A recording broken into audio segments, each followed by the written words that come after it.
আজ আমরা যাকে সঙ্গে পেয়েছি তিনি বাংলাদেশের সাবেক প্রধানমন্ত্রী শেখ হাসিনা। শেয়ার মার্কেটের 90,000 কোটি টাকা ইউনূস পাচার করে দিয়েছে। আর আপনারা নিজেই দেখেন, শেখ হাসিনা কোনো হত্যা করে নাই। যেটি মারা গেছে হেডির ময়না তদন্ত হওয়া দরকার। হেডিরে ময়না তদন্ত ছাড়া কবর দেওয়া হলো কেন? আমলিগ চিরজীবনেও বাতিল হবে না। শেখ হাসিনা একজন যোগ্য ব্যক্তি। এই দেশে শেখ হাসিনা যা করে গেছে, আর এরা যে চুরি চামারি করে খাইতেছে, 6 মাসের মধ্যে শেয়ার বাজারে 21,000 কোটি টাকা কোথায় গেল? উপদেষ্টারা এই জবাব দিক। 21,000 কোটি টাকা কে পাচার করছে এটা তো শেয়ার বাজাররা জানে, আর এই দেশে উপদেষ্টারা জানে। এই উপদেষ্টারা হইছে সবাই চোর। উপদেষ্টারা সবাই চোর, সবাই চোর। যে কয়জন উপদেষ্টা আছে সব শালাই চোর। ব্যাগ দিক দিয়ে চুরি করছে, কোন দিক দিয়ে উন্নতি করছে? প্রমাণ এই যে শেয়ার বাজারের 600 কোটি টাকা নাই। এই যে 3 বস্তা টাকা পাওয়া গেল একজনের বাসায়, এই টাকাগুলো আসলো কোথা থেকে? শেখ হাসিনার বিচার হওয়া প্রয়োজন না? না, এই যে পদ্মা সেতু করে দিয়ে গেছে, ফ্লাইওভার করে দিয়েছে, মেট্রো রেল করে দিছে, হেঁটে উঠিয়ে উঠিয়ে এরা খাইতাছে। এই যে উপদেষ্টারা শেখ হাসিনা, হে আমলিগ যতদিন আছে হে সভাপতি থাকবে। হ্যাঁ, হে রাজনীতি করতে পারবে, পারবে না কেন পারবে না? এটা বলেন। উনি বাংলাদেশে আসবে, দেখেন না আসেন না, না হে তো এই দেশেরই সন্তান না, হে ভারতের সন্তান। কেন বলাইছে? সেনাবাহিনীরা নিয়ে তারে এই দেশে রাইখাইছে, হে তার পলিয়া যায় নাই, তারে প্লেন দিয়ে নিয়ে সেনাবাহিনীরা উড়িয়ে দিয়ে রাখছে। কথা বুঝছেন? হে পলিয়া যায় নাই, তারে সেনাবাহিনীরা তাদের হেলিকপ্টার দিয়ে যত্ন করে থুয়ে আইছে।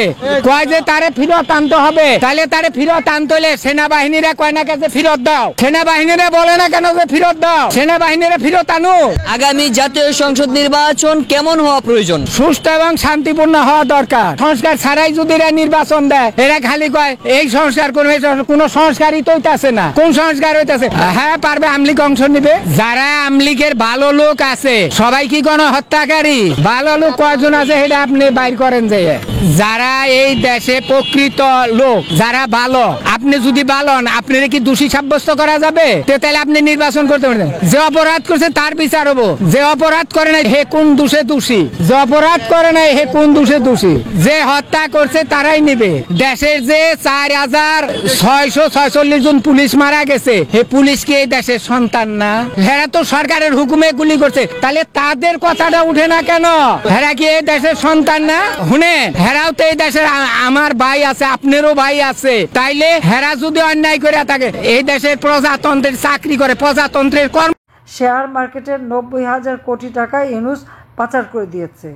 আর আপনারা নিজেই দেখেন, কারা আমরা সমন্বয়ক, রাতারাতি সব আঙ্গুর ফুলে কলা গাছ, 100 কোটি টাকার মালিক হয়ে গেছে তারা। এবং সেই টাকার ভারে এখন একেবারে নাদুস নুদুস ফুলে ফেপে উঠেছে। আর আমার শ্রমিকরা না খেয়ে শুকিয়ে মরে। আর মিথ্যা কথা তো ফুলঝুরি। ইউনূস মানে এটা মিথ্যাবাদী, সমানে মিথ্যাবাদী, মিথ্যা কথা বলে বেড়াচ্ছে। আসলে শ্রমিকদের তো সে দেখতে পারে না, তার নিজের ইন্ডাস্ট্রির শ্রমিক। প্রত্যেকটা কোম্পানির লভ্যাংশের 5% শ্রমিক কল্যাণ ফান্ডে দেওয়ার কথা, ইউনূস কোনোদিন দেয়নি।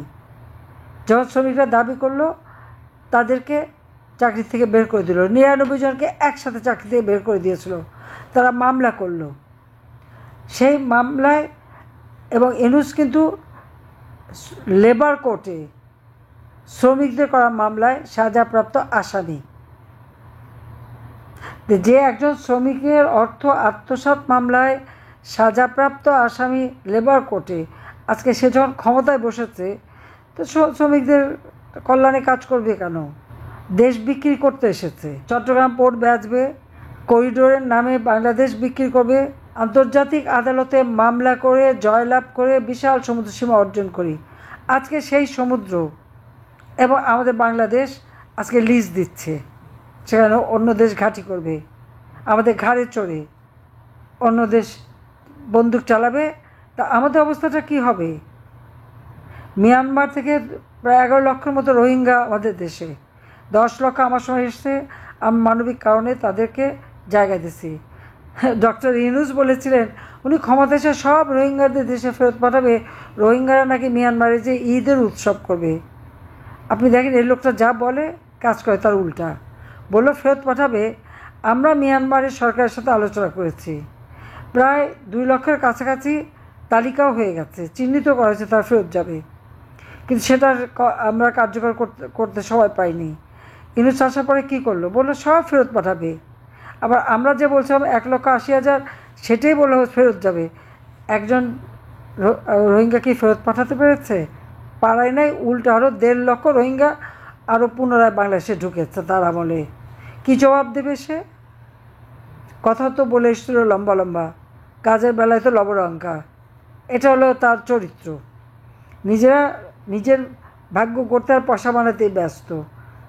আজকে সারা দেশটাকে শেষ করেছে। একটা ইন্ডাস্ট্রি বন্ধ হওয়া মানে কি, আমার রপ্তানি বন্ধ হয়ে যাচ্ছে, গার্মেন্টসের অর্ডার চলে যাচ্ছে অন্য দেশে, আর অন্যান্য দেশ তারা অর্ডার পেয়ে যাচ্ছে।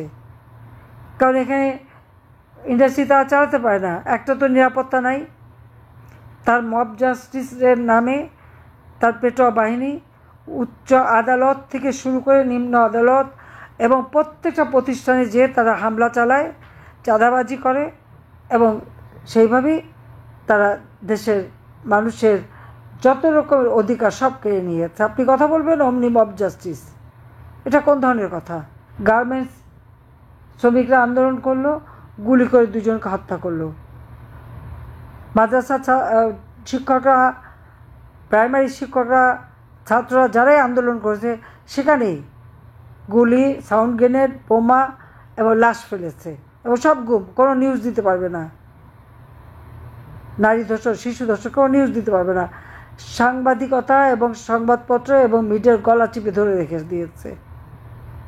বাইরে যে বাংলাদেশের ভাবমূর্তি নষ্ট করে আসছে। ফ্রান্সের প্রেসিডেন্টের সাথে দেখা করতে চেয়েছে, দেখা করেনি। কাতারে যে বসেছিল কেউ তাকে রিসিভ করতে আসেনি। যেখানে যাচ্ছে বাংলাদেশের ভাবমূর্তি নষ্ট করে আসছে, যেখানে যাচ্ছে শ্রমিক বিদায়। সে একটা কথা বলে, আজকে বিভিন্ন দেশে আমাদের ভিসা বন্ধ হয়ে যাচ্ছে ইউনূসের দুঃশাসনে এবং শ্রমিকদেরকে ফেরত পাঠাচ্ছে। সৌদি আরবে ক্রাউন প্রিন্সকে এখানে বাংলাদেশে যখন ইউনূসের ওই মব জাস্টিসটা অপমান করে, সাথে সাথে 26,000 শ্রমিক ফেরত পাঠিয়ে দিয়েছে। ইউএই, কাতার, কুয়েত, সৌদি সব জায়গার দরজা বন্ধ হয়ে গেছে। আজকে শ্রমিকের পেটে লাথি মারা, কৃষকের সব কিছু কেড়ে নেওয়া, আর আমরা রাজনীতিবিদরা তো আছি একটার পর একটা মামলা দিয়ে হয়রানি করা। যে যখন কথা বলে তার বিরুদ্ধে মামলা আর হত্যা। প্রায় 4-5 লক্ষ আওয়ামী লীগ নেতাকর্মীর বিরুদ্ধে মামলা এবং কারাগারে বন্দি 1,37,000। অপরাধটা কী? এবং সেখানে আমাদের ব্যবসায়ীরা, কতজন ব্যবসায়ীকে বন্দি করে রেখে দিয়েছে। সমস্ত ইন্ডাস্ট্রি এবং তারা কাজ করবে কি, ব্যাংক সিল মেরে দিয়েছে। ব্যাংকে টাকা আনতে যায়, একটা শ্রমিকের বেতন দিতে মোটা টাকা লাগে, তার টাকা রাখা, সে টাকা দেবে না। তো টাকাগুলি গেল কোথায়? সব টাকা মানি লন্ডারিং করে বিদেশে পাচার করে দিয়েছে। কিন্তু এই অবস্থা দেশ চলতে পারে না। কোথায় বাংলাদেশটাকে উনি উন্নতি করে দেবেন, সংস্কার করবেন। সংস্কার এমনই করেছে যে অর্থনীতি স্থবির হয়ে গেছে, একে একে ইন্ডাস্ট্রি বন্ধ, শ্রমিকরা চাকরি হারা, কৃষক তার ন্যায্য মূল্যে উপকরণ পায় না, উৎপাদিত পণ্যের ন্যায্য মূল্য পায় না, দিনমজুররা যা কামাই করে একবেলা খেতে পারে না, তাদের পরিবার চলে না, তরুণ সমাজ বেকার, কর্মসংস্থানের ব্যবস্থা নেই, একটা টাকাও বিনিয়োগ আনতে পারেনি, দেশে বিদেশে সব বিনিয়োগ বন্ধ। ওই মব জাস্টিসের নামে ওরকম তাণ্ডব করলে কে যাবে বিনিয়োগ করতে? কোনো বিনিয়োগ নাই, সমস্ত দেশটাকে ধ্বংসস্তূপে পরিণত করে দিয়েছে।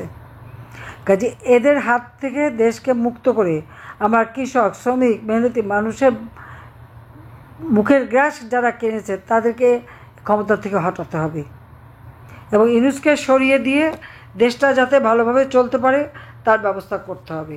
দেশের মানুষের নিরাপত্তা নাই, চুরি, ডাকাতি, রাহাজানি প্রতিনিয়ত ব্যাপার, কিন্তু কোনো বিচার নাই। 15 জুলাই থেকে যত মানুষ হত্যা হয়েছে, যত অগ্নিসন্ত্রাস হয়েছে, এক একটা অগ্নিসন্ত্রাস করে যে এক একটা স্থাপনা বন্ধ করে দিল, কত কাজের লোক কর্মহীন হয়ে পড়ল, সে হুঁশ নাই। উৎপাদন কত কমলো, সে হুঁশ নাই।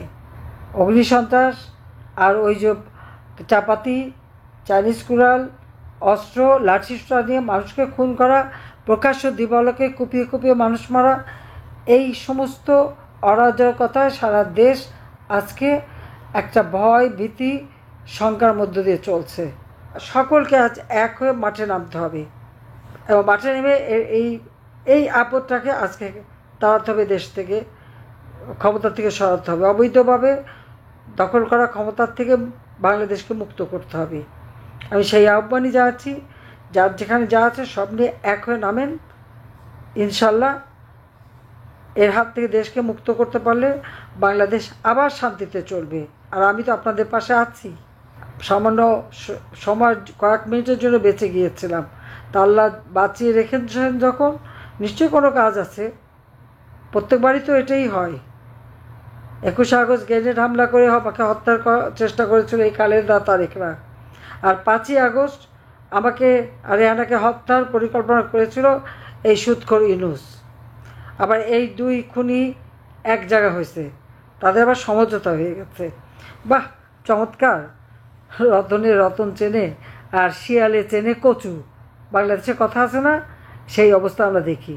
সবাই এক ঐক্যবদ্ধ হয়ে একেবারে ভালোভাবে সকলে মাঠে নামেন, এর হাত থেকে দেশকে রক্ষা করি। জয় আমাদের হবেই।